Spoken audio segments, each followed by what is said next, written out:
Halo, ini dengan Buce. Saat ini kita kedatangan juga. Saya akan memperkenalkan duta besar diaspora kita, yaitu Ibu Nining. Apa kabar, Bu Nining? Baik, apa kabar Pak Bucek? Baik, Bu Nining. Bu Nining mungkin banyak yang teman-teman kami belum tahu siapa sebenarnya nama lengkapnya Bu Nining nih. Baik, Pak Buce. Saya mengenalkan diri sendiri dulu ya, Pak Buce, mungkin agak panjang sedikit. Nama saya Siti Nugraha Mauludiah, Ya, tapi karena panjang, Siti Nugraha Mauludiah itu biasanya kalau di Kemlu, di teman-teman dekat, saya panggilnya Nining. ya. Tapi kalau teman-teman yang orang asing, biasanya saya otomatis kalau saya mengenalkan diri sendiri dan bahasa Indonesia, saya selalu bilang, saya Nining. Tapi kalau saya introduce myself in English, I always said, I'm Siti, gitu ya. Karena sudah terbiasa dulu waktu sekolah, biasa dipanggil oleh teman-teman Siti. Jadi saya Siti Nugraha Mauludiah, panggilan saya Nining. Saya memang sekarang diberi tugas oleh Ibu Menlu sebagai staf ahli Menteri Luar Negeri bidang sosial budaya dan pemberdayaan masyarakat Indonesia di luar negeri atau diaspora. Biasa kita sebutkan pemberdayaan diaspora. Nah, tadi Pak Bucek sebutkan bahwa saya adalah dubes diaspora. Sebetulnya posisi staf ahli itu tidak selalu dubes, Pak Bucek ya. Kebetulan saya memang sekarang bergelar dubes karena terakhir saya menjabat sebagai diberi tugas sebagai duta besar Indonesia untuk Polandia. Jadi seperti diketahui biasanya kalau sudah pernah jadi dubes ya kemudian gelarnya dubes. Jadi secara resmi nama jabatannya sendiri ada staf ahli Menteri Luar Negeri di bidang sosial budaya dan pemberdayaan diaspora. Tapi kalau Pak Bucek mau manggilnya saya dubes diaspora, by all means itu lebih gampang, mungkin lebih gampang diingat ya Pak Bucek ya. Mungkin itu Pak Bucek perkenalan sedikit dari saya. Saya memang menjabat dilantik sebagai staf ahli bidang sosial budaya dan pemberdayaan diaspora ini sejak bulan November 2020, tetapi pada saat itu saya masih menjabat sebagai duta besar dan full sebagai staf ahli kembali ke Jakarta pada bulan Februari awal. Jadi saya bertugas sebagai menangani masalah-masalah diaspora di Kemlu itu sejak Februari awal. Jadi mohon maaf kalau masih ada yang belum kenal dan saya. Mudah-mudahan saya terima kasih kepada Pak Bucek sudah diberikan kesempatan ini untuk memberikan sarana untuk memperkenalkan diri saya ini ya Pak Bucek. Terima kasih Pak Bucek. Ya, jadi mungkin teman-teman belum tahu bahwa Ibu Nining ini menggantikan Ibu Dewi Wahab, betul Bu Nining? Ya, betul. Wahab itu ditugaskan di jabatan itu, ya. Jadi jabatan ini adalah jabatan khusus loh, ya. Karena banyak teman-teman tuh tidak ngerti Bu Nining, dikira oh diaspora ini organisasi abal-abalan aja. Kan ada macam-macam orang bisa bikin nanti diaspora apalah, diaspora apa. Even ada gereja diaspora. Ya, tapi betul sekali Pak Bucek. Memang pembentukan adanya staf ahli ini, posisi staf ahli untuk mengenai diaspora ini dulunya adalah staf ahli ini hanya untuk sosial budaya. Kebetulan kalau untuk penanganan diaspora pada saat pertama kali dulu kita ini ya Pak Bucek ya Kongres tahun 2012 itu memang ditangani oleh Menlu, tugasnya diberikan kepada Pak Wahid waktu itu. Ya, mungkin masih ingat tahun. Tapi pada saat itu Pak Wahid detailnya namanya posisinya hanya staf ahli bidang sosial budaya. Nah, belakangan begitu Kemlu menyadari bahwa diaspora mempunyai kekhususan tersendiri dan harus ditangani secara khusus. Oleh karena itu pimpinan Kementerian Luar Negeri memutuskan bahwa staf ahli Sosbud ini juga menangani masalah-masalah diaspora dan untuk sebagai penegasan pentingnya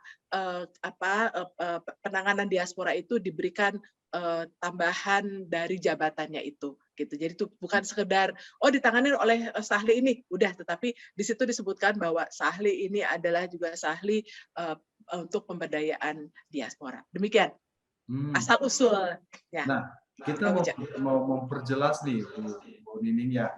Ini di Kemlu ini kan posisi khusus, sangat khusus nih. Apakah yang ditangani itu masyarakat luar negeri yang punya paspor hijau aja, atau paspor hijau dan yang tidak punya paspor hijau lagi, tapi yang merasa bahwa dia adalah orang Indonesia kayak saya, atau bagaimana? Pak Buce, kalau kita mengacu kepada peraturan presiden mengenai pemberian fasilitasi bagi masyarakat Indonesia di luar negeri, ada 4 kategori masyarakat Indonesia luar negeri. Yang pertama adalah warga negara Indonesia yang tinggal dan bekerja di luar negeri.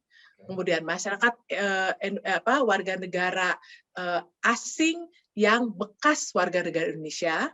Kemudian warga negara asing yang anaknya warga negara Indonesia, dan warga negara asing yang anaknya bekas warga negara Indonesia.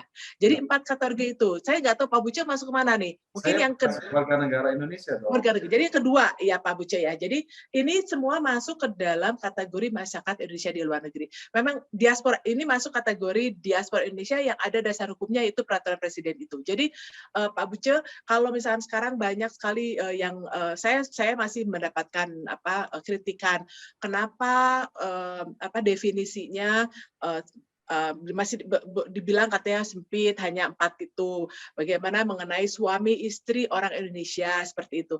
Terus terang Pak Buce, memang sampai saat ini definisi untuk diaspora Indonesia yang diakui oleh pemerintah baru 4 ini, karena memang dalam kaitan ini untuk pemberian fasilitas, kita harus bisa membuktikan secara hukum mengenai 4 ini. Jadi kalau misalnya Pak Buce bisa dibuktikan bahwa Pak Buce punya afidavit bahwa pernah menjadi warga negara Indonesia. Berarti Pak Buce memang Indonesia. Ya. Pernah punya paspor Indonesia, atau misalnya ada yang saya WNA, tapi saya sudah sejak lahir saya WNA, tapi orang tua saya WNI, itu bisa dibuktikan ya dengan paspor orang tuanya. Atau misalkan orang tua saya juga bukan WNA tapi bekas WNA.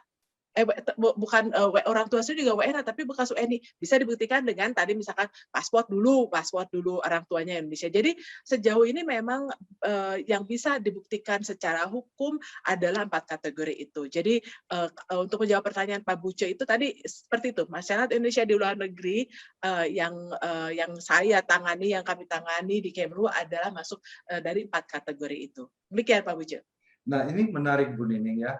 Jadi memang sejak sebelum tahun 1912, setiap kali ada pejabat, karena saya aktif di KJRI, jadi saya tahu ya sebutannya. Jadi sebelum 1912, mereka biasanya ngomong, kami akan datang mau ketemu masyarakat Indonesia. Ya. Terus kemudian ada kategori, kadang-kadang ada diundang hanya yang WNI, yang masih punya paspor hijau aja yang diurusin, maksudnya gitu. Jadi orang-orang yang sudah bukan WNI lagi tidak, maaf aja, ini bukan warga negara Indonesia, kita tidak mengurusin kalian loh, kita hanya mengurusin WNI gitu loh. Tapi memang saya lihat sejak tahun 2012 ada perubahan. Semua pejabat yang datang ke LA semuanya ngomongnya saya mau bertemu dengan diaspora Indonesia, which is sangat tepat. Karena mungkin ya seperti kayak kita di LA ini ada 60.000 diaspora Indonesia, Bu Nining. Tapi tampaknya kemarin pemilu, setahu saya kemarin waktu dikirimkan yang masih punya paspor hijau, berarti yang berhak memilih ya, itu sekitar 15.000 toh. Jadi ada diasumsikan, asumsi ya, kita tidak tahu ya. Mungkin sekitar 45.000 mungkin sudah bukan warga bukan paspor hijau, tapi orang Indonesia dan selalu datang untuk kumpul-kumpul acara Indonesia gitu. So jadi kalau memang tujuannya adalah kayak kita kayak Buce ini juga, Buce kan warga negara Amerika, tapi kan cinta Indonesia nih, selalu pakai baju daerah, selalu ini itu diundang ya, memang tepat, bahasa paling tepat adalah diaspora Indonesia gitu. Ya. Cuma mungkin memang sejak Pak Buce, mohon maaf, saya ingin menegaskan kembali, memang sejak 2012 berkat berkat inisiatifnya Pak Dino ya dan teman-teman diaspora lainnya, diaspora Indonesia lebih sekarang, masyarakat Indonesia terutama dan ada pemerintah lebih memahami peran diaspora sendiri gitu. Jadi memang kalau selama tadi sebutkan Pak Buce, fokusnya kepada warga negara Indonesia memang kurang komprehensif karena ada warga negara Indonesia bekas atau ada masyarakat Indonesia yang bukan warga negara Indonesia di luar negeri. Jadi oleh karena itu memang sekarang pendekatannya lebih komprehensif dan teman-teman di perwakilan baik di perwakilan maupun di pusat sudah lebih menyadari mengenai keberadaan dari diaspora tersebut. Iya, betul. Jadi terima kasih, kami berterima kasih pada pemerintah yang bisa mengakomodasikan hal itu, karena kita tidak dilupakan. Ya, kita tetap dirangkul, itu adalah baik sekali, karena kita merupakan potensi dan merupakan betul sangat ujung-ujung tombak dan merupakan jembatan antara dua negara ya. Jadi kita ini dua jembatan ya. Betul. Kita itu jadi dengan adanya ini teman-teman diaspora ini ngerti. Jadi sekalipun lo sudah warga negara Amerika, tapi kan lo lahir di Indonesia, yang khawatir. Kita punya ada wakil di kursi khusus Ini saya kasih tunjukkan orangnya ada di Kemenlu, benar Bu Nining ya? Betul. Nah, sekarang apa aja sih yang diurusin Bu Nining untuk diaspora Indonesia ini? Terima kasih Pak Buce. Pada saat ini memang konsentrasi saya, prioritas saya adalah membuat pemetaan diaspora. Karena seperti juga disebutkan oleh Presiden, disampaikan, beliau menyampaikan bahwa potensi diaspora Indonesia itu sangat besar, utamanya dalam membantu pembangunan Indonesia, membantu pencapaian kepentingan nasional. Oleh karena itu perlu diberdayakan. Nah, don't take me wrong ya Pak Buce, teman-teman sekalian. Kalau saya menyebutkan pemetaan itu bukan hanya dalam konteks pemberdayaan masyarakat Indonesia, diaspora Indonesia untuk kepentingan Indonesia. Tetapi pada saat yang sama juga pemetaan ini juga untuk dipakai nanti pada saat pemerintah membuat kebijakan-kebijakan untuk fasilitasi kepada para diaspora ini dalam berkontribusi bagi pembangunan Indonesia maupun dalam pencapaian kepentingan nasional. Jadi seperti Pak Buce ketahui sekarang mungkin banyak yang para diaspora juga merasa bahwa kenapa sih selama ini hanya seperti didorong-dorong untuk berkontribusi, tetapi apa yang kita dapatkan seperti itu kan ya Pak ya. Jadi misalkan apakah fasilitasi di bidang keimigrasian, fasilitasi di bidang investasi, fasilitasi di bidang ekonomi yang lainnya misalnya. Nah itu akan artinya itu akan dicapai sesudah kita ada pemetaan itu Pak ya, maksudnya bukan sudah akan dicapai sudah, tapi pemetaan itu akan membantu. Jadi seperti misalnya sekarang kami perlu tahu misalkan ya bagaimana potensi diaspora Indonesia dalam hal membantu promosi investasi misalnya. Nah kalau kita tahu misalkan ada teman-teman diaspora Indonesia yang bekerja di perusahaan-perusahaan MNC yang bisa menjadi tadi liaison terhadap perusahaan-perusahaannya untuk mengenalkan Indonesia, untuk tertarik kepada Indonesia, why not we empower them gitu loh. Karena seperti kita ketahui kan sekarang boleh dibilang misalkan potensi untuk tawaran untuk investasi itu di semua negara ditawarkan ya, bahkan di negara maju pun mereka menawarkan tetap investasi di negara mereka. Tetapi kalau misalkan satu perusahaan mereka punya rencana untuk investasi dan mereka sedang shopping, kemudian ada orang di dalamnya yang meyakinkan bahwa hey, when you are shopping, why don't you look at Indonesia's potential for investment gitu loh. Nah ini kan akan sedikit membantu mereka untuk fokus negara gitu kan. Nanti kalau sudah di situ mereka akan bisa melihat, karena once sudah melihat mudah-mudahan mereka tertarik gitu loh. Jadi itu salah satu hal-hal yang bisa kita capai dalam hal pemberdayaan diaspora. Itu misalnya salah satunya. Tapi kembali lagi saya menekankan bahwa karena selama ini saya juga Pak Buce, kenapa saya sounds defensive dalam hal ini ya Pak Buce? Karena ada beberapa orang yang datang ke saya, mereka bilang, I'm kind of like frustrated dengan pemerintah karena bolak-balik pendataan gitu. Seakan-akan we are only numbers. Kemudian nanti buat apa? Buat pemberdayaan. Okay, so you are going to exploit us gitu.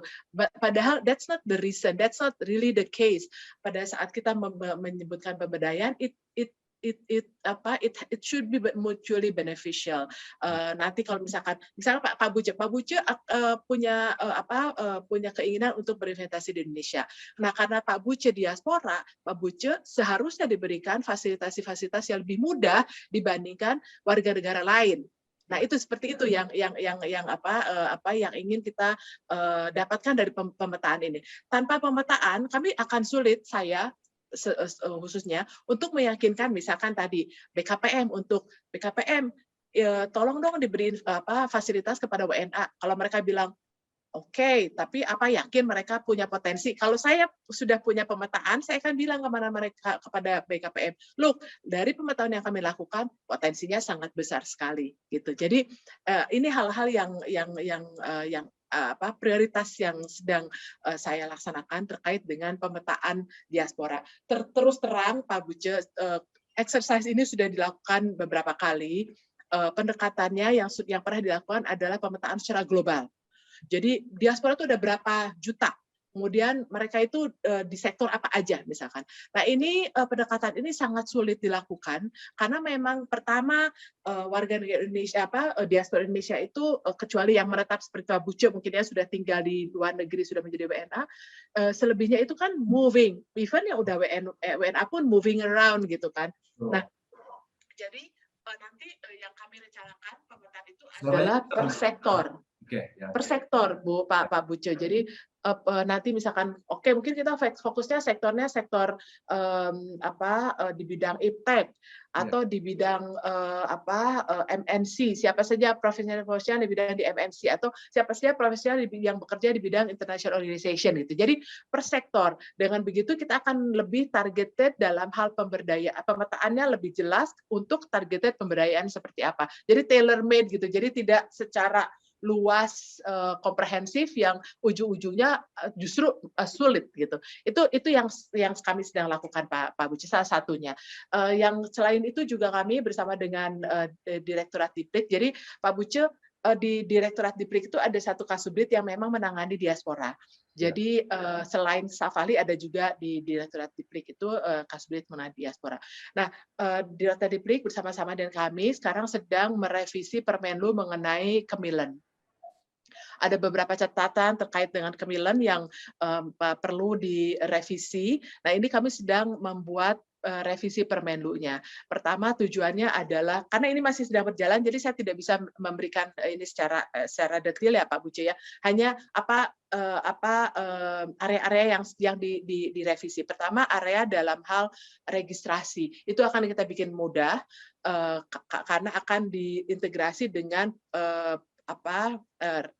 registrasi yang sudah ada seperti misalnya portal peduli atau dengan yang lainnya itu registrasi. Kemudian yang kedua mengenai kegunaannya kartu itu sendiri, kita sedang mengupayakan agar kartu itu tidak hanya sebagai kartu tanda pengenal tetapi juga sebagai kartu tanda identifikasi dengan mengintegrasikan supaya nanti buat teman-teman yang tidak punya KTP dengan mempunyai Kemilen itu mereka bisa menggunakannya dengan sekuat seperti KTP. Itu yang kedua. Yang ketiga juga area yang sedang kita juga revisi untuk kita perbaiki adalah di bidang fasilitasi yang ada di dalam kartu tersebut gitu. Jadi kalau dulu misalkan kartu itu hanya bisa, mungkin Pak Buce sudah berhasil membuka bank bank account ya Pak ya di LA, tapi nanti di Indonesia bukan di LA. Di LA saya pakai. Oh di Indonesia di bank. Saya pikir BNI di LA. BNI di Indonesia ya? Jakarta, ya. Oke. Nah, itu mungkin salah satu fasilitas yang sudah ada sekarang. Nah, nanti kita akan tambah fasilitas-fasilitas yang akan diberikan kepada para pemegang kartu diaspora. Jadi 3 hal itu yang sekarang sedang direvisi terkait dengan kartu masyarakat Indonesia di luar negeri. Jadi mungkin kalau misalkan apa yang sedang kami laksanakan itu Pak Buce, saya juga terus terang secara ini juga ada beberapa kegiatan-kegiatan yang saya juga terlibat dengan beberapa komunitas-komunitas terkait diaspora, tetapi in the big picture mungkin dua hal itu yang sekarang sedang kami lakukan gitu Pak Bujo. Nah, kalau saya bisa berikan masukan Bu Nining ya. Jadi Please silakan. Iya. ya, jadi ada beberapa hal yang saya mau berikan masukan. Sure. Jadi saya termasuk orang yang sudah mempunyai kartu diaspora dan saya sudah berhasil membuka bank BNI dengan kartu diaspora di Jakarta. Ya, itu pertama. That's good news, betul. Tapi ternyata waktu saya mau memperpanjang, kayaknya susah banget gitu loh. Saya diminta surat ini, saya sudah submit, sampai sekarang belum diperpanjang. Tolong dilihatin Bu Nining. Memperpanjang apanya Pak? Perpanjang Kartunya? kartu diaspora kan habis setiap 2 tahun. Kita harus extend. Nah, saya mau extend ini sampai sekarang berarti kalau dilihat saya punya kartunya sudah expired karena tidak di extend. Padahal saya sudah submit, saya punya ini. Nah, apakah dipertimbangkan kembali kartu diasporanya tidak usah disampai begitulah. Ini kan memetakan tujuannya kan itu kan udah ketahuan ya. Mungkin 5 years. Terus harus submit apa tuh akte kelahiran. Padahal kan sudah jelas-jelas waktu saya ini sudah menunjukkan paspor lama paspor lama sudah menunjukkan berarti saya kan memang kelahiran Indonesia. Saya sudah submit kartu kelahiran sampai sekarang entah apa itunya sampai sekarang tidak approve sampai sekarang. Padahal saya ex-BOLO, Executive Board Indonesian Diaspora Network Global. Bagaimana dengan orang biasa? Ya, itu yang pertama. Yang kedua, saya kira saya masih ingat pada waktu kita ini masih sebelum pandemi, pada waktu kita masuk di airport itu ada jalur khusus untuk diaspora Indonesia. Itu nice sekali. Itu keren banget gitu loh. Di Cengkareng waktu itu sudah ada ya Pak waktu itu? Ada. Jadi waktu saya datang, selamat datang diaspora Indonesia. Hati saya itu seperti mau berbunga-bunga. Saya merasa bunga-bunga jatuh dari surga gitu loh. Wow. Oh, ini adalah line khusus saya gitu. Spesial banget gitu loh. Kita kan sama-sama punya paspor Amerika, tapi orang bolehnya punya line-nya panjang banget. Ini ada jalur khusus untuk diaspora. Tolong diperjuangkan itu. Nah, kalau dengan kita punya bawa kartu diaspora dan kita bisa pakai fasilitas itu, orang itu suka jalan pendek, tidak suka ngantri gitu loh. Wah, kalau ini kita kartu diaspora kita bisa pakai jalur ini, itu salah satu insentif kalau kita masuk ke Indonesia gitu loh. Sederhana, cukup buka satu line aja, satu orang yang ini. Tapi ya kalau tidak ada orang situ ya dari orang asing lah mereka layani. Tapi kalau ada satu jalur itu dibuka untuk internasional untuk kayak kita itu keren banget gitu loh. Jadi kita tuh merasa aduh senang banget tuh. Welcome, ada spanduknya loh. Khusus dari Dirjen aku mengucapkan selamat datang para diaspora Indonesia. Aku mau nangis dengar lihatnya gitu. Keren banget gitu loh. Tolong mungkin itu bisa dibuatkan lagi gitu. Jadi ada keistimewaan bagi kita. Kita di-acknowledge gitu. Jadi ya itu salah satu masukan. Sederhana, tidak rumit-rumit.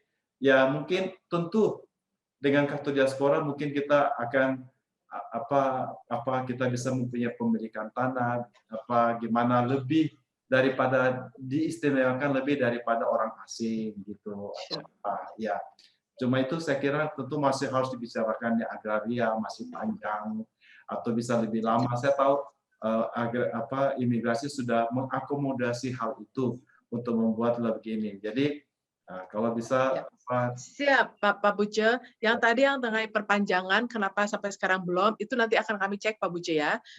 Kenapa bisa lama seperti itu dan masukannya supaya hanya tidak 2 tahun tetapi 5 tahun mungkin kita juga akan pertimbangkan. Memang alasannya kemarin waktu itu karena 2 tahun itu kan buat WNI yang di luar negeri harus punya bekerja minimal 2 tahun sebetulnya. Tapi ini mungkin bisa kita revisit ya Pak Yua terkait perpanjangan dan masa waktu kartunya. Itu yang pertama. Yang kedua terkait dengan jalur khusus, saya malah baru tahu pernah ada jalur khusus itu. Kalau pernah tahu malah kita lebih gampang meyakinkan mereka kan dulu juga pernah, kenapa enggak sekarang enggak. Mungkin tidak perlu khusus diaspora tapi bisa dimasukkan misalkan yang punya misalkan kalau sekarang kan yang saya ingat itu ada ABACAD gitu ya, APEC Business Advisory Council jalur gitu atau misalkan jalur IKTP itu bisa disambahkan juga mungkin kan jalur ini dan termasuk jalur diaspora Indonesia gitu ya Pak ya. Baik Pak, ini akan informasi ini sangat berguna, jadi nanti kami tinggal minta mereka untuk reactivate gitu kalau udah pernah. Karena kan kalau membuka baru biasanya agak jelimet, tapi kalau reactivate kan malah lebih gampang ya Pak. Terima kasih untuk infonya Pak Buce. Kemudian orang-orang mau tahu nih Bu Nining ini siapa? Bisa cerita sedikit Bu Nining dari asalnya dari mana nih? Sebelum di Polandia, Polandia itu bertugas di mana? Kita pengen tahu. Iya. Personalnya. Saya orang Bandung asli, orang tua saya orang dari Jawa Barat, pokoknya dari macam-macam Jawa Barat. Pokoknya saya asli Jawa Barat, asli Sunda. Saya Moyang Parahyangan. Mojang Parahyangan. Ya, that's what they call. Nih, saya lahir sampai lulus kuliah di Bandung. Saya dari Unpad, jurusan sastra Inggris. Kemudian saya bergabung ke Kemlu. Sebelum di Kemlu saya sempat 6 bulan lah di swasta, tapi kemudian saya diterima di Kemlu, masuk Kemlu sejak tahun 1991. Pak Buce nggak tahu nih Pak Buce udah lahir atau belum? 1991. Oh, sudah. Harusnya bacanya mudah banget sih. Kemudian sesudah itu saya sekolah mendapatkan beasiswa S2 di New York, di Columbia University 2 tahun, kemudian kembali, lalu setahun di Jakarta ditempatkan di Singapura, di Apex Sekretariat. Jadi saya adalah orang Indonesia, diplomat Indonesia pertama yang mewakili Indonesia di Apex Sekretariat. Jadi seperti kita ketahui di Apex Sekretariat di Singapura itu selalu ada professional staff dari Indonesia, yaitu diplomat, dan yang pertama itu saya tahun 98. Kemudian saya kembali sesudah di Apex Sekretariat di Singapura, saya kembali di Indonesia. 4 tahun di Indonesia, saya ditempatkan di Roma untuk menangani masalah-masalah multilateral. Di Roma kan ada 3 badan PBB ya Pak Bucuki, ada FAO, WFP, dan IFAD. Kemudian saya ditempatkan di sana. Kemudian sudah itu saya kembali 6 bulan di Indonesia, kemudian saya menjadi direktur kerjasama teknik. Agak lama di Indonesia pada saat itu, hampir 7 tahun, 6 tahun setengah lah lebih di Indonesia. Kemudian saya diangkat menjadi konsul jenderal di Shanghai. Di Shanghai ya? Ya betul, saya kerja di Shanghai sejak 2016 Agustus sampai saya dipindahkan ke Polandia. Jadi saya sedang menikmati Shanghai Pak Buce, karena Shanghai Tiongkok itu bukan main ya. Saya betul-betul kagum dengan Tiongkok itu, apalagi saya tinggal di sana, sudah tinggal di sana melihat bagaimana kemajuan mereka. Lagi menikmati Shanghai, saya diberi tugas untuk menjadi duta besar di Polandia. Promosi ya Pak Buce ya, walaupun saya masih betah di Shanghai, tapi karena ini promosi dan ini sudah penugasan kami prajurit harus siap ditempatkan di mana saja. Kami ditempatkan di Polandia, dan alhamdulillah di Polandia juga ternyata negaranya enak banget, dan saya di sana kebetulan saya setahun saya di sana kemudian lockdown. Dan lockdown setahun saya dipanggil pulang atau menjadi staf ahli ini. Jadi itu secara singkat biografi. Saya cerita tentang saya. Begitu Pak. Jadi terakhir saya memang di Polandia sebagai duta besar di sana, tetapi hanya 22 bulan, dan setahunnya adalah COVID. Jadi saya bertugas sebagai dubes waktu itu lebih banyak secara virtual ya, kemudian masyarakat virtual, melaksanakan Indonesian Festival virtual gitu, dan tapi pengalaman yang luar biasa. Mungkin itu Pak Buce, dan saya memang pada saat saya di Shanghai juga saya kebetulan banyak berinteraksi dengan diaspora kita di sana. Bahkan saya waktu itu dibantu oleh diaspora Indonesia di Shanghai menjalankan Indonesia Festival di OPT, dan waktu itu saya ditanya oleh teman-teman duta besar, dia bilang, kok bisa sih kamu menyelenggarakan di Oriental Pearl Tower Complex itu ya, itu kan ikonnya Shanghai ya Pak Buce ya. Jadi dan pada saat kita menyelenggarakan Indonesian Festival itu, lampunya OPT itu merah putih Pak Buce. Jadi teman-teman tuh sampai bertanya-tanya, dan itu saya dibantu oleh diaspora Indonesia di Shanghai.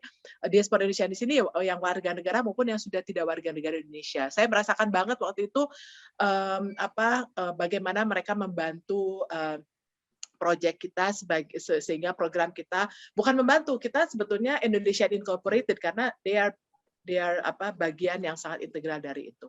Kemudian saya juga selama di Polandia juga saya berhubungan dengan diaspora Indonesia dan melihat memang potensi diaspora Indonesia sangat besar, baik itu dalam membantu promosi Indonesia sendiri di luar negeri atau bahkan juga membantu dalam proses pembangunan Indonesia di dalam negeri. Jadi mungkin karena itu juga ya Bu Menlu menunjuk saya sebagai staf ahli untuk diaspora, karena saya bersinggungan dengan diasporanya cukup banyak selama penempatan saya di Konjen maupun di Polandia. Begitu, Pak Bujo.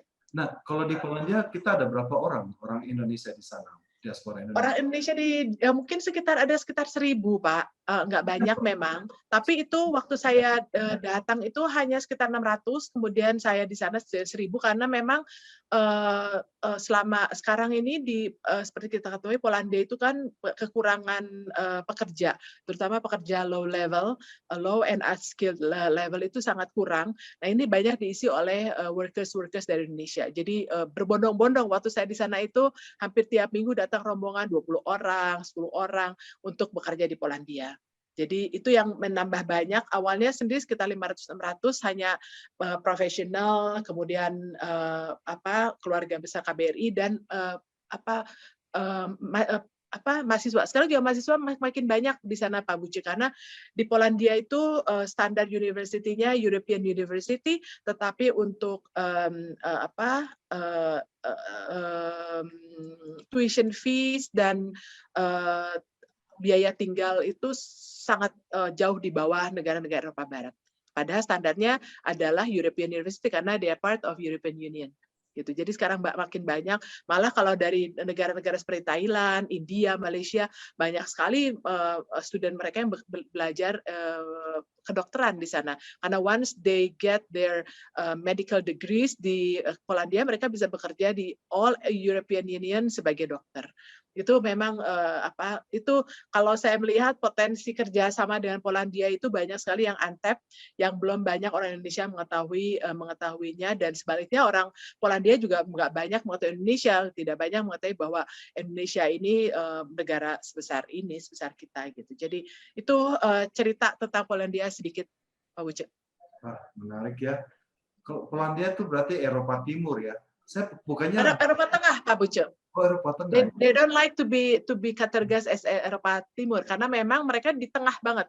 Polandia is at the heart of Europe, antara Eropa Timur dan Eropa Barat. Oh. Gitu. Taunya kita kan orang luar cuma taunya Eropa Barat, Eropa Timur. Betul. Ya, mereka waktu dulu kan part of Uni Soviet, makanya orang cenderung mereka Eropa Timur karena bagian dari Uni Soviet. Sebenarnya mereka ada di Eropa Tengah, Central Europe. Wah, ini adalah pengetahuan juga nih. Terima kasih Bu Nining telah memperkenalkan kita. Jadi teman-teman diaspora, ini adalah duta besar kita. Ya, berbahagialah kita mempunyai duta besar kita mempunyai perwakilan di Kemenlu. Jadi Kemenlu bukan hanya ngurusin orang yang masih punya paspor hijau aja ya. Tapi tidak sama sekali. Pak Buce, terima kasih banyak Pak Buce. Saya juga menghimbau pada teman-teman diaspora yang melihat video ini, if you have any concern, please forward it to me. Nanti kita akan bahas sama-sama concern-concernnya. Tentu saja nanti kalau misalnya memang itu concernnya tidak ada di dalam kewenangan saya, I'll take note and I'll try to talk about it with the relevant authorities gitu. Jadi don't hesitate to contact me. Pak Buce punya WA saya, silahkan di-share Pak Buce, dan nanti kita akan nomor WA-nya Bu Nining di situ. Oke atau enggak? Mungkin kalau ada yang menghubungi aja, kalau misalkan dibuka di situ nanti umum ya, nanti yang bukan diaspora pun nanti punya akses ke situ Pak Buce. Bukan apa-apa, jadi nanti malah kemampuan saya membalasnya terbatas. Jadi kalau boleh menghubungi Pak Buce saja, nanti biar Pak Buce ya secara selektif memberikannya kepada saya. Hubungi Buce aja nanti saya. With all due respect Pak Buce. Terima kasih banyak. Terima kasih. Selamat siang. Selamat siang. Salam sehat. Selamat.